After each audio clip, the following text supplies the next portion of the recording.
Praise lord. అందరూ ప్రభు నామం పేరట బాగున్నారని తలస్తున్నాను. సో నేను కూడా ఇక్కడ బాగున్నాను. సో ఇక్కడ వాతావరణ పరిస్థితులకి అనుకూలంగా నేను కూడా బాగున్నాను. అయితే ఒకటి, ఎంత దూరం ఉన్న సంఘముగా మనమందరము ఆయన శరీరంలో మనమందరము కూడా పాలిభాగస్తులమై ఒకటై మనం ఉండాలి. అయితే గత కొద్ది కాలంగా నేను చూస్తున్న ఈ యొక్క సంఘముల్లో జరుగుతున్న ఒక పరిచర్యను కనుక ఒకసారి గమనిస్తే, నా చిన్నప్పటి నుంచి కూడా నేను వింటున్నప్పుడు వాక్యము నాకు అవగాహన లేనప్పుడు వాళ్ళు ఏది చెప్తే అది నేను నమ్మేసేవాడిని. ఓహో, ఇలాగ ఉండాలి, ఇలా ఉండకూడదు, ఇలా నడవాలి, ఇలాగే ఉండాలని. ఎప్పుడైతే నాకు ఒక యుక్త వయసు వచ్చిన తర్వాత వాక్యం మీద నాకు ఒక పట్టు వచ్చిన తర్వాత నేను అనుకునేవాడిని, ఎందుకు ఇలాగ బోధిస్తున్నారు ఈ వాక్యాన్ని, ఎందుకు ప్రాపర్గా వాక్యాన్ని బోధించట్లేదని నేను చాలాసార్లు నాలో నేను మదన పడేవాడిని.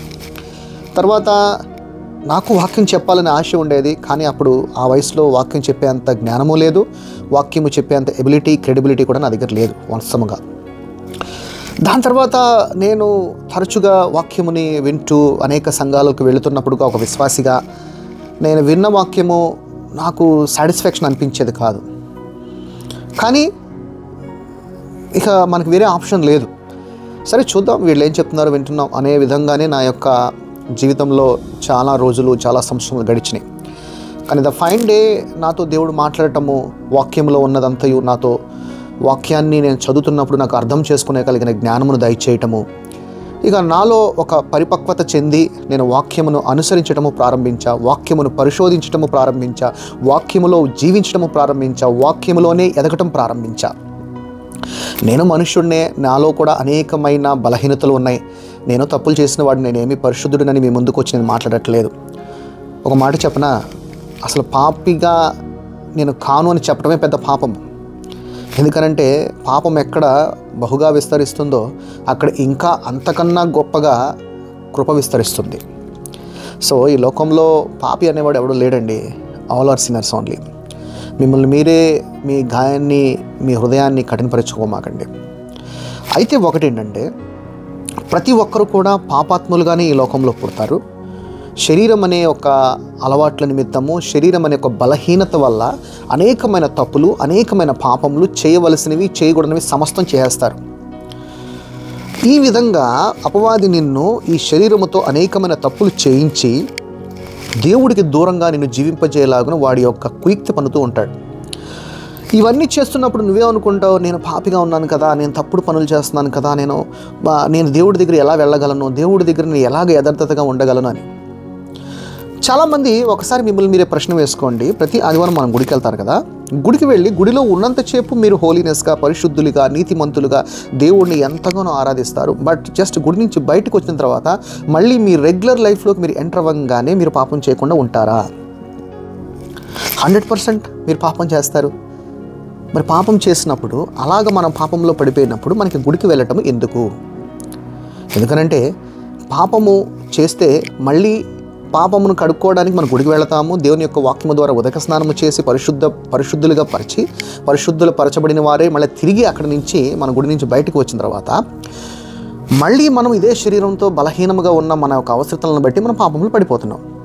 మరి ఇలాగ పడుతూ లెగుస్తూ ఉన్నప్పుడు ఇక నీవు పరిశుద్ధుడిగా ఎలా జీవిస్తావు, నువ్వు ఎలాగ దేవుడికి దగ్గరగా ఉంటావు? సో ఇక్కడ ఇది కరెక్ట్ పాయింట్. ఈ క్వశ్చన్ మార్కు ప్రతి ఒక్కరిలో రావాలి. అయితే మన ప్రభువు ఒక మాట చెప్పాడు, నేను ఈ లోకానికి మీ పాపములను క్షమించబడటానికి వచ్చాను అని.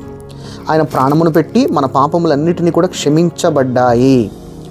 అవి ఏ పాపాలు క్షమించబడ్డాయి? ఓకే, బట్ ఏంటి ఆ పాపములు?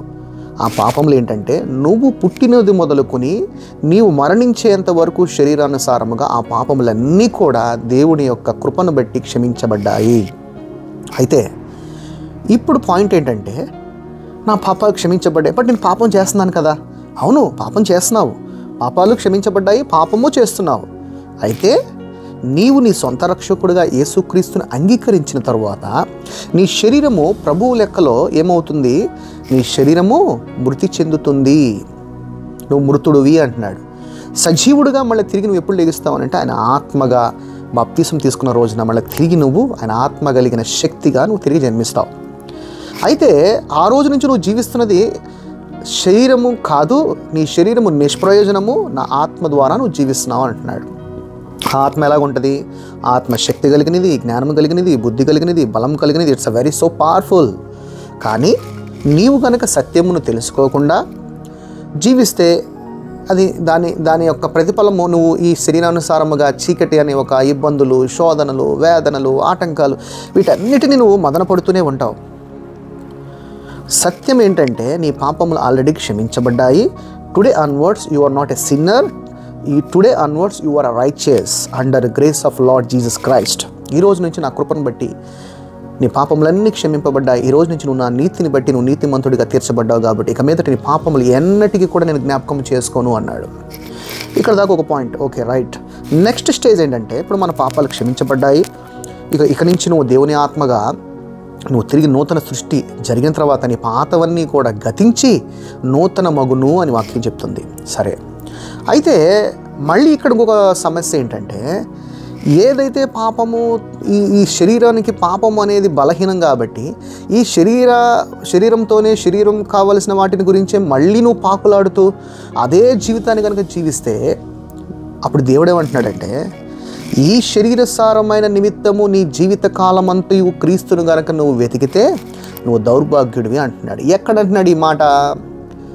ఎక్కడంటున్నాడంటే 1 కొరింథీయులు 15వ అధ్యాయము 1 కొరింథీయులు 15 ఒక నిమిషం చూద్దాం. 1 కొరింథీయులు 15 హార్డ్లీ 14 ఉంటుందా?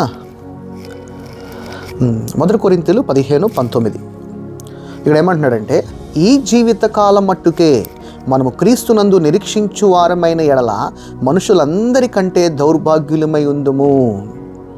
అంటే ఈ సమయం వరకే, ఈ శరీరానుసారమైన జీవితం కొరకే నువ్వు గనక దేవుణ్ణి గనక వెతుకుతూ దేవుడి దగ్గరికి వెళ్ళి ప్రభువా నాకు ఈ సమస్య ఉందయ్యా ప్రభువా అని చెప్పి నువ్వు మొరవిడిస్తూ జీవిస్తే కనుక నువ్వు దౌర్భాగ్యుడివి అంటున్నాడు. ఎందుకనంటే నువ్వు జీవిస్తే దేవుడి కొరకు ఆయన ఆత్మగా జీవించు. మరి ఈ శరీరానికి కావాల్సినవన్నీ కూడా మరి ఎలా అండి? మరి మాకు అప్పులు ఉన్నాయి, మాకు బాధలు ఉన్నాయి, మాకు కష్టాలు ఉన్నాయి అని అంటే ఎస్ ఉన్నాయి, నేను కాదనట్లా. మరి దీన్ని ఎలాగ నువ్వు ఓవర్కమ్ చేయాలి అని అంటే దేవునిలో ఎక్కువ సమయం గడుపుతూ దేవుని యొక్క శక్తిని తెలుసుకో. శక్తి గొప్పదా, డబ్బు గొప్పదా? పేతురు నా దగ్గర వెండి బంగారం నా దగ్గర లేదు, కానీ నా దగ్గర దేవుని యొక్క శక్తి ఉన్నదన్నాడు.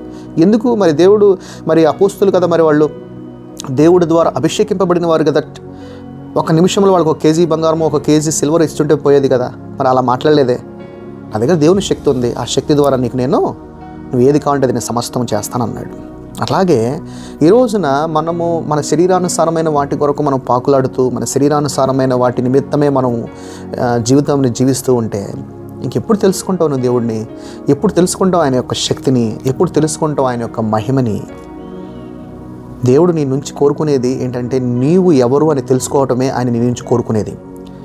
నువ్వు తప్పిపోయిన గొర్రెపిల్లవు కదా, ఆ గొర్రెపిల్లని వెతికి వచ్చి రక్షించడానికి వచ్చిన యేసయ్య నీకు తెలియజేస్తున్న సత్యాన్ని నువ్వు ఎరిగి యేసయ్య ద్వారా తండ్రిని చూడటమే నీ యొక్క పని.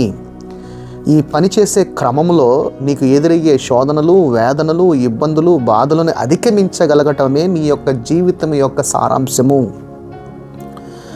ఈ జీవితంలో నువ్వు పడే కష్టాలు, బాధలు, చింతలు అశాశ్వతముగా ఉండేవి, శాశ్వతముగా ఉండేవి కావు. శాశ్వతంగా ఉండేది ఎవరు అని అంటే నువ్వే. అందుకని గడ్డి పువ్వు లాంటి నీ యొక్క జీవితం, నీటి బుడగలాగా ఉండే నీ జీవితం ఎంత మాత్రము దీనికోసం ఎందుకు పాకులాడుతున్నావు అంటున్నాడు. మరి అలాంటి జీవితం కోసం ఎందుకు పాకులాడాలి? మనం ఎందుకు పాకులాడుతున్నాం అంటే మనకింకా మనం ఎవరు అనేది తెలుసుకోలేకపోవటమే మన యొక్క అవివేకమైన జ్ఞానము. నా ప్రియ బిడ్డలారా, ఈరోజు నా జ్ఞానము సంపాదించుకోండి. జ్ఞానం ఎక్కడ ఉంది? క్రీస్తులో ఉన్నది. ఐశ్వర్యం ఎక్కడ ఉంది? క్రీస్తులో ఉన్నది. సమాధానం ఎక్కడ ఉంది? క్రీస్తులో ఉన్నది. ఆరోగ్యం ఎక్కడ ఉన్నది? క్రీస్తులో ఉన్నది. అరే అన్ని క్రీస్తులో ఉన్నాయి. మరి ఈరోజున క్రీస్తు నువ్వు వెతుకుతున్నావా? మనము ప్రతిరోజు డబ్బును వెతుకుతున్నాము, వ్యాపారమును వెతుకుతున్నాము. ఇంకొక దౌర్భాగ్యం ఏంటంటే మనం చూస్తున్న ఈ సోకాల్డ్ అందరు పాస్టర్లు చెప్పే అన్ని పిట్ట కథలేనండి. దేవుడు ఉపమానాలు చెప్పాడు. ఆ ఉపమానాలను బట్టి ఒక మనిషి మార్పాటు చెందుటకు ఉపయోగపడే విధంగా ఉండేవి. కానీ ఈ రోజున చెప్పే ఉపమానాలన్నీ కూడా పిట్ట కథలు. ఆ పిట్ట కథల వైపు కల్పన కథల వైపులో తిరుగుతూ ఉంటారు. తిమోతి 4:4.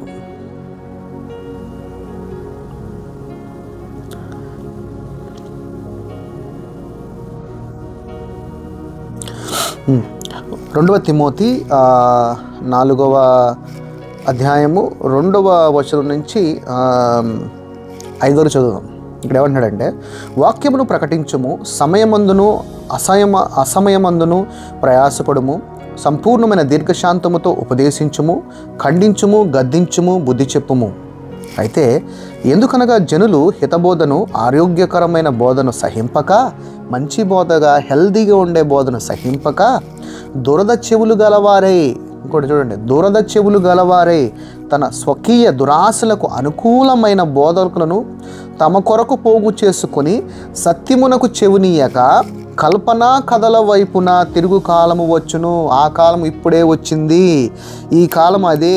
ఈ కాలంలో సత్యమునకు చెవి ఇవ్వకుండా కల్పనా కథలకు మీ చెవులిస్తూ ఆ చెవులకు బోధిస్తున్న ఈ యొక్క సోకాల్డ్ పాస్టర్స్ అందరూ కూడా మొన్న ఆ ఇంటికి వెళ్ళామండి, మొన్న ఈ ఇంటికి వెళ్ళామండి, ఒకటి గురించి ఇలాంటి సోది కౌర్లు చెప్తున్న ఈ సోకాల్డ్ పాస్టర్స్ అందరూ సంఘాన్ని మీరు బలహీనం చేయాలనుకుంటున్నారా? సంఘాన్ని నిలబెట్టాలనుకుంటున్నారా?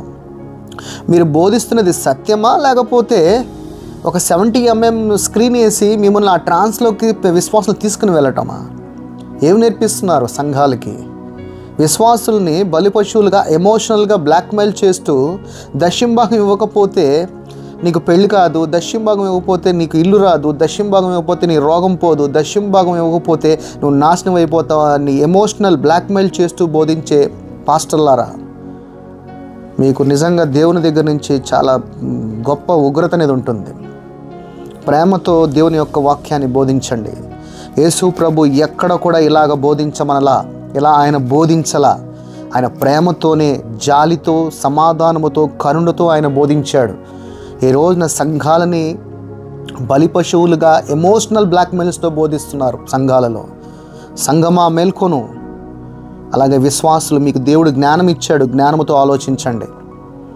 ఎవరో మా పాస్టర్ గారు, మా అయ్యగారు చెప్తున్నారు కదా అని కాదు, చెప్తారు వాళ్ళు. అందుకే వీళ్ళ గురించే తెల్ల చొక్కాలు వేసుకొని తోడేళ్లలాగా మీ మధ్యలోకి వస్తారని దేవుని యొక్క వాక్యం చెప్పాడు.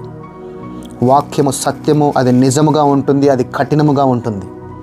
వినటానికి కొంచెం కఠోరంగా ఉంటుంది, బట్ కానీ సత్యము ఎప్పుడు కూడా ఆల్వేస్ ట్రూత్. నిజం ఎప్పుడు నిజంగానే ఉంటుంది, చేదుగా ఉండదు. అందుకనే మీరు కల్పనా కథలు కాదండి, వాక్యము టు వాక్యము, వర్డ్ టు వర్డ్, అలాంటి యొక్క వాక్యమును వినండి. ఇలాంటి పిట్ట కథలు చెప్పే వెళ్ళొద్దు అనను, ఎందుకంటే మనకు వేరే ఆప్షన్ లేదు. మీరుండే ప్రాంతాలను బట్టి వేరే ఆప్షన్ లేదు. అలాగే వాళ్ళది వినమాకండి. నేను నా యూట్యూబ్ ఛానల్ మీరు సబ్స్క్రైబ్ చేసుకుని నా మాటలు వినండి అని నేను చెప్పను. దేవుడు మీకు జ్ఞానం ఇచ్చాడు, దేవుడు మీకు బుద్ధినిచ్చాడు, బలమనిచ్చాడు, ఇవి ఉపయోగించుకోండి. సో సంఘము చెప్తున్న మాటలకి తలయొగ్గమాకండి, వాక్యానికి తలయొగ్గండి. వాక్యంలో ఇచ్చిన ఆజ్ఞ ఒకటే, నిన్ను వలె నీ పొరుగు అని ప్రేమించు అని. నువ్వు ప్రతి ఆదివారం గుడికి వెళ్ళి ప్రతి నెల, లేకపోతే ప్రతి రోజు, లేకపోతే ప్రతి వారము నువ్వు ప్రభు బలలో పాలు పంచుకుని నీలో కనుక ఆ ప్రేమ అనేది కనుక లేకపోతే నువ్వు క్రైస్తవుడిగా జీవించటం కూడా వృధా. అది తెలుసుకోండి.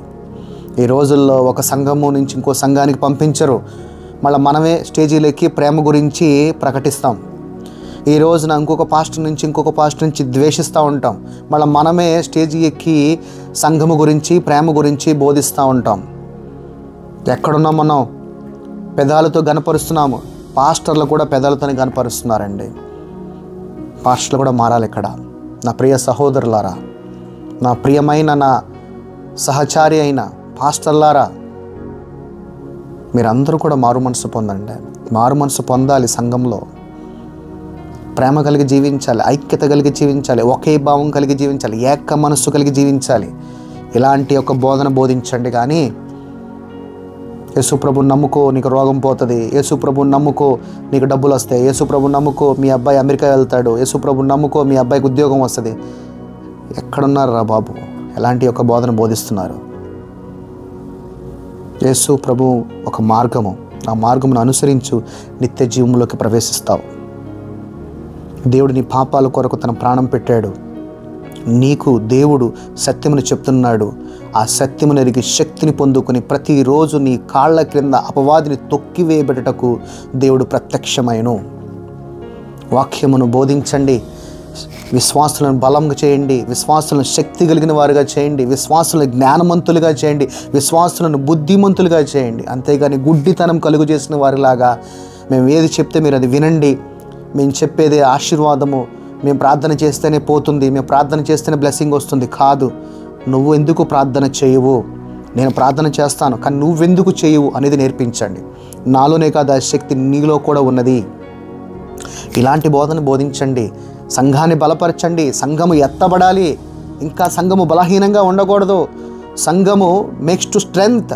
ఎలా ఉండాలంటే సంఘము క్రైస్తవుడు వైపు ఎవడైనా, ఏ మతోన్మాదుడు ఎవడైనా చూస్తే భయపడే విధంగా ఉండాలి. అరే క్రైస్తవులు వెరీ పవర్ఫుల్ రా, వాళ్ళ నోటిలో జీవం ఉన్నది, జీవం కలిగిన అగ్ని కలిగిన శక్తి ఉన్నది, వాళ్ళ జోలికి మనం వెళ్ళకూడదు అని. ఈ రోజున సంఘాన్ని బలహీనం చేసేసి, గుడ్డితనం కలిగి చేసేసి ఏం చేస్తున్నారు? పరలోకాన్ని మూసేస్తున్నారు మీరే, పరలోక రాజ్యాన్ని. అందుకని దేవుని బిడ్డలారా, ప్రతి ఒక్కరు తెలుసుకోండి, సంఘం అంటే బలముతో కూడినది. సంఘం అంటే శక్తి. సంఘం అంటే ఒట్టి మాటలు కాదు, దేవుని యొక్క మహిమతో కూడిన శక్తి కలిగినది. సంఘం అంటే పవర్ఫుల్. సంఘము ఏకంగా ప్రార్థించిన రోజున పేతురు ఎలా విడవబడ్డాడు? మరి ఈ రోజున అలాంటి యొక్క ఏకము కలిగి ప్రార్థన చేస్తే మరి పేతురులాగా విడవబడే వాళ్ళు ఉన్నారా? ఎందుకు అవ్వట్లా? మరి ఆ రోజున ఆ సంఘము, ఈ రోజున ఇప్పుడున్న సంఘానికి ఏంటి వ్యత్యాసము? ఆ రోజుకున్న సంఘానికి విశ్వాసం ఉంది, ఈ రోజున సంఘానికి విశ్వాసము లేదు. ఈ రోజున ఉన్న సంఘానికి మా అయ్యగారు ప్రార్థన చేశానండి, మా అబ్బాయికి గవర్నమెంట్ ఉద్యోగం వచ్చేసిందండి. ఇది ఈ రోజున నేర్పించేది. మా అయ్యగారు ప్రార్థన చేస్తే మా అమ్మాయికి పెళ్ళి సెట్ అయిపోయిందండి. మా అయ్యగారు మేమందరం కలిసి ప్రార్థన చేస్తే ఏ బంధకమునైనా విడిపించగలము అని చెప్పేవాళ్ళు ఎంతమంది ఉన్నారు ఈ రోజున? మా సంఘమంతా ఏకాత్మం కలిగి, ఏక మనసు కలిగి, ఏక భావముతో ప్రార్థన చేస్తే మా సంఘములో పేదవాడైన ఉండడు. ఇలా ఎందుకు జరగదు? సంఘాల్లోనే క్యాస్ట్ ఫీలింగు, సంఘాల్లోనే డబ్బున్నవాడు, డబ్బు లేనివాడు. ఏంటి భేదాలు? అలాంటి భేదపు చూపుతో చూస్తే ఇది సంఘం ఎందుకు అవుతుంది? ఇది కాదు. ప్రభువు కట్టిన సంఘము, ప్రభువు కట్టిన సంఘము సమానత్వము, ప్రభువు కట్టిన సంఘము ఏకత్వము, ప్రభువు కట్టిన సంఘము ఒకటే మనసు, ఒకటే హృదయము, ఒకటే ప్రేమ, ఒకటే విశ్వాసము. వేరువేరుగా లేవు ఇక్కడ. సంఘాలలో విచక్షణ, సంఘాలలో కులాలుగా తెగలుగా విడిపోతున్నారు. ఏంటిది?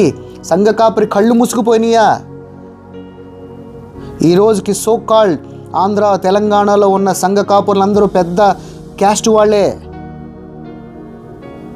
ఇది ఈ రోజున సంఘం. నేను తప్పుగా మాట్లాడట్లేదు, సంఘాన్ని బలంగా నిలబెట్టమంటున్నాను. సంఘాన్ని ఆత్మగా, శక్తిగా, జ్ఞానముగా, బుద్ధిగా, పవర్ఫుల్గా, సైన్స్ అండ్ వండర్స్ చేసే విధంగా సంఘాన్ని నిలబెట్టాలి. అంతేగాని సంఘానికి గుడ్డితనం కలుగు చేయమాకండి. ఇలా చేయటం వల్ల ఈ రోజున విశ్వాసులు మేము ఏం చేస్తున్నాం అనే దాని తెలియక వాళ్ళు పిచ్చి వాళ్ళుగా మానసికంగా తయారైపోతున్నారు. వాళ్ళే కండమ్నేషన్ చేసుకుంటున్నారు. నేను పాపిని అని. అన్యులు మనం చూసి నవ్వుతున్నారు. ఏంటి పద్దాక పాపిని బోధిస్తారేంటి వీళ్ళు అని. ఎందుకంటే క్రైస్తవ ప్రతి సంఘంలో బోధించేది నువ్వు పాపివి, మోకాళ్ళ నీళ్ళు డౌన్ చేయి, నీ కన్నీళ్ళు విడువు దేవుడి దగ్గర. అరే నీ పిల్లోడు ఏడిస్తే నీవు ఓర్చుకోలేవు నువ్వు. మరి దేవుని కుమారుడుగా నువ్వు ఏడిస్తే దేవుడు బాధపడడా? ఎక్కడున్నావు మనం? దేవుడు పాపాలు క్షమించబడ్డాయంటే నువ్వు పాపమని బోధిస్తూ ఉంటావు. ధర్మశాస్త్రం మీద నుంచి ప్రభుత్వం చేయదని నువ్వు అదే ధర్మశాస్త్రం తీసుకొచ్చి బోధిస్తూ ఉంటావు. ఏం బోధిస్తున్నారు నా ప్రియ సహోదరులారా? సత్యమును బోధించండి, బెదరకుండా సత్యమును మొహమాటము లేకుండా బోధించండి. ఆ రోజున సంఘము బలపడుతుంది, ఎవరికి భయపడదు సంఘము. మీరు ఇలాగే కల్పన కథలు చెబుతూ, పిట్ట కథలు చెబుతూ ఇలాంటి మీరు మీ వాక్యాన్ని బోధిస్తే సంఘము బలముగా ఉండదు, బలహీనమైపోతుంది. ప్రతి ఒక్కడు ఒక క్రైస్తవులాగా మారాలి, ప్రతి ఒక్కడు ఒకటి క్రీస్తులాగా మారాలి. అంతేగాని మన్ను తిన్న పాములాగా ఉండకూడదు. అందుకే ప్రభు అన్నాడు, జ్ఞానము కలిగి పాము ఎలా ఉత్తమంగా ఉంటుంది తెలుసు కదా, షార్ప్గా ఉంటుంది, అలా ఉండు అన్నాడు. ఈ రోజున సంఘానాలు నిలబెట్టండి నా ప్రియ సహోదరులారా. నా మాటలు ఏమైనా కఠినంగా ఉన్నట్లయితే క్షమించండి, బట్ ట్రూత్ నేను మాట్లాడేది. ఎవరికైనా మనోభావాలు దెబ్బతింటా కూడా క్షమించండి. నేను ఎవరిని టార్గెట్ చేసి మాట్లాడట్లేదు. నేను మాట్లాడింది ఏంటంటే సంఘము ఏ విధంగా ఉండాలి అనేదే నేను మాట్లాడాను. సంఘం ఇలానే ఉండాలి. నిజంగా చెప్పాలంటే ఇలా ఉంటేనే సంఘము బలపడుతుంది. మీరు సంఘాన్ని బలహీనం చేయొద్దు. ఈ రోజున ఆన్లైన్ యూట్యూబ్లో ఎంతమంది పాస్టర్లు ఒక్కడిని చూస్తే ఒకడిని చూస్తే ఒకడు ఇలా కొట్లాడుకోవటమేనండి. ఒక పాస్టర్ల మధ్య ఉండే సంభాషణ తీసుకొచ్చి యూట్యూబ్లో పెడతారు. వాళ్ళు బుర్రని చేస్తున్నారా, బుర్ర లేకుండా చేస్తున్నారా? ప్రేమే లేదా మీ దగ్గర? మళ్ళీ అదే ప్రేమను మళ్ళీ స్టేజ్లోకి బోధిస్తున్నారే. మీరు ఎలాగా ఇది బోధించేది? దీనివల్ల విశ్వాసాలు ఏమైపోవాలి?